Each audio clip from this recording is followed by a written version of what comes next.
안녕하세요. 사상과 생각을 해킹하는 해커, 노자 도덕경 도의 저자 성대현입니다. 오늘 32장에서는 30점과 31장에서 전쟁, 무력을 활용한 강력한 행위, 강력한 의지의 표방에 대해서 설명이었다면 32장은 전쟁이 아닌, 무력이 아닌 어떤 것을 알아보아야 할지 설명하고 있습니다. 강력한 의지와 고정관념이 없다면 굳이 무력으로 강제할 이유 또한 없습니다. 세상은 얼마든지 유연하게 대응하고 처리할 방도가 있기 마련입니다. 결론적으로 올바른 방법을 찾지 못하고 욕심을 우선으로 하기 때문에 무력이나 인위적인 강력한 방법을 사용하는 상황이 벌어집니다. 32장은 올바른 방법이 무엇인지에 대해 다시 한번 풀어서 설명합니다. 올바른 방법 뭐라 그랬죠? 도라고 했습니다. 도는 어떤 속성을 지니고 있는지 이야기하고 있습니다. 자, 한 구절씩 살펴보도록 하겠습니다. 도항무명이라. 도는 항상 이름이 없다. 명은 이름이다 이렇게 얘기를 했지만 우리가 어떤 사실, 상황 이런 것들을 정의하는 것이라 했습니다. 그래서 이름이라는 명사라고 풀기보다는 정의하기가 어렵다 이렇게 정의하는 것으로 푸는 게 더 해석이 명확하겠습니다. 첫 구절에서 32장에서 얘기하는 부분을 가장 중요한 사항을 간결하게 언급하고 있습니다. 정의하기 어렵다. 상황을 명확히 설명하기 어렵다. 이것은 무엇을 전제로 하나요? 내가 다 알 수 없다는 것을 전제로 합니다.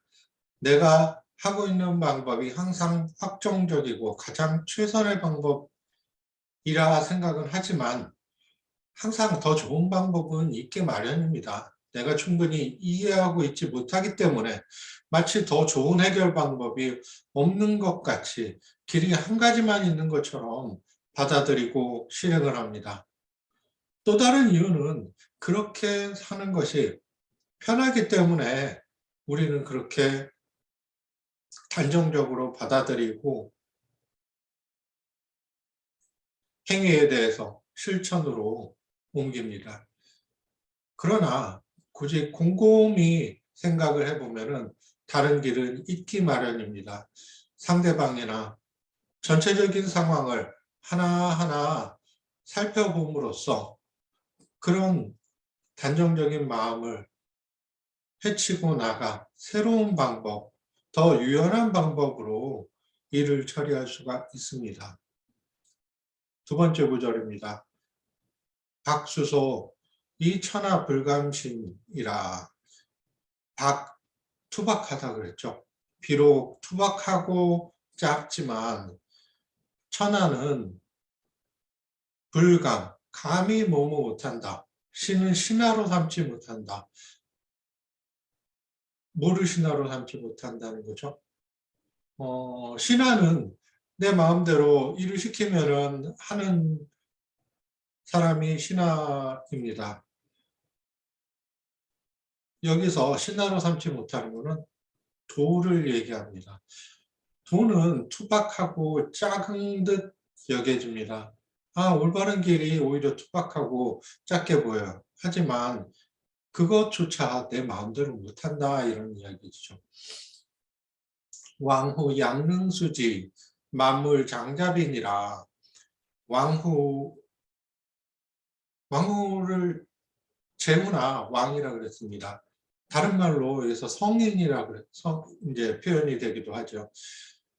제후나 왕이 만약 능히 그것을 얻을 수 있다면, 도를 지킬 수 있다면 만물은 장차 스스로 따르게 된다 이렇게 했습니다. 빈이라는 거는 우리 이제 손님이죠. 손님은 주인이 이쪽으로 오십시오. 저쪽으로 안내해 드리겠습니다. 그럼 따르는 사람이 이제 손님이죠. 빙이죠. 돈은 올바른 길 방법이다 그랬습니다. 얼마나 투박하고 단순한가요? 올바른 길은 너무 쉬운 것 같아요. 그럼에도 불구하고 세상 사람들은 감히 올바른 길을 가고 있다 이야기하지 못합니다. 만약 누구라도 내가 항상 올바른 길을 가고 있다 이야기할 수 있다 그러면 그건 오히려 자만이겠죠. 그 왕과 제후가 올바른 길을 능히 고수할 수 있다면 만물이 모두 따르게 될 겁니다. 그러나 그것은 이상적인 일이죠. 우리는 세상 무한사를 다 알 수는 없습니다. 그 다음 구절입니다. 천지상합 이수감로 민막재령 이자균원이라. 천지상합, 하늘과 땅이 서로 화합하고 이수감로, 달고 향기로운 이슬이 내리며 서민들은 막지령, 명령이 없어도 이 자균언이라 스스로 균등하게 잘 살게 될 것이다. 세 번째 구절에서 이야기하는 부분을 뭐를 얘기하는 걸까요? 세 번째 구절 상황같이 국가가 이루어지면은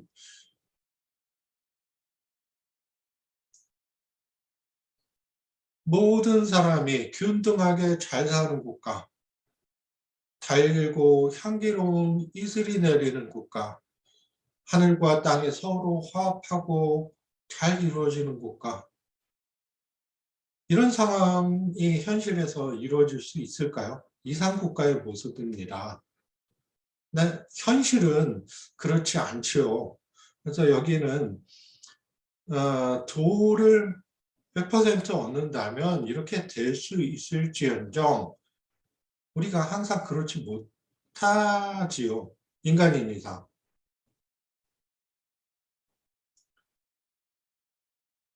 더 나아가 보겠습니다. 시제 유명, 명령 기우라.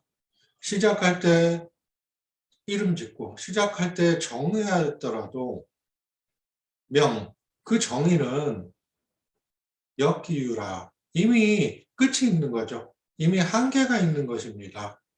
그래서 시작할 때 어떤 것을 정했어도 그걸 넘어서는 일들은 계속 생기는 것이 우리가 살아가는 세상입니다. 구역장제지 지리소위 불태라. 장차 그 한계에 부딪힐 것도 안다. 그 틀 알기 때문에 위태롭지 않게 된다. 했습니다. 내가 알고 있는 것, 정의하는 것에 한계가 있다는 것을 전제로 한다 그러면 앞으로 방향에 대해, 상황에 대해 더 좋은 방향으로 수정이 가능합니다.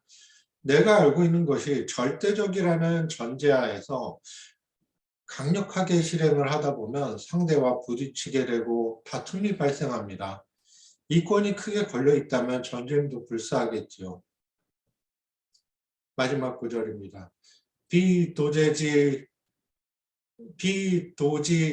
제천하 유소곡지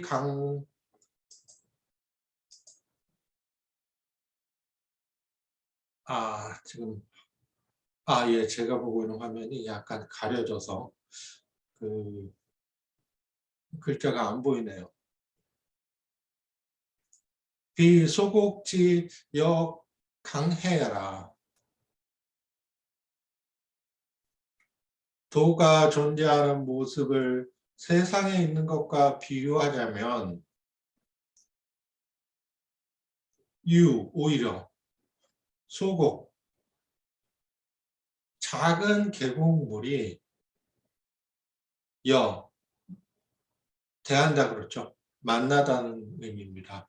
강해, 강과 바다를 만나 크게 이루는 것과 같다. 마지막 구절이 아마 이해하시기가 쉽지 않을 겁니다. 근데 도의 모습은 우리가 물과 같다. 가장 선한 일은 물과 같다. 8장에서 상선약수라 했습니다. 그래서 노자 도덕경은 물의 철학입니다. 8장에서 물을 7가지 속성을 들어 그 7가지 속성이 만물을 이롭게 한다고 했습니다. 도의 모습 또한 작은 계곡물이 모여 강이 되고 바다를 이루는 것 같이 비유가 된다고 했습니다. 그 7가지 속성을 들어 큰 강과 큰 바다를 이루는 모습을 7가지로 쭉 생각을 해보시면은, 도를 작은 계곡이 큰 강과 바다를 이루어 큰 세계를 이루는 것과 비유하는 이유를 조금 아실 수 있을 겁니다. 우리가 물을 흘러가는 모습을 가만히 바라보십시오. 사색에 잠겨 보시길 권해드립니다. 물은 강제로 흐르지 않습니다. 장애물을 만나면 굽이굽이 돌아 흘러갑니다. 나를 앞세우지도 내세우지도 않습니다. 같이 흘러가는 물은 함께 어우러져 주변의 초목들을 적시며 생명을 불어넣습니다. 물에 대해 수많은 선한 속성이 머릿속에 떠오를 것입니다. 오늘 강의는 이것으로 마치겠습니다. 감사합니다.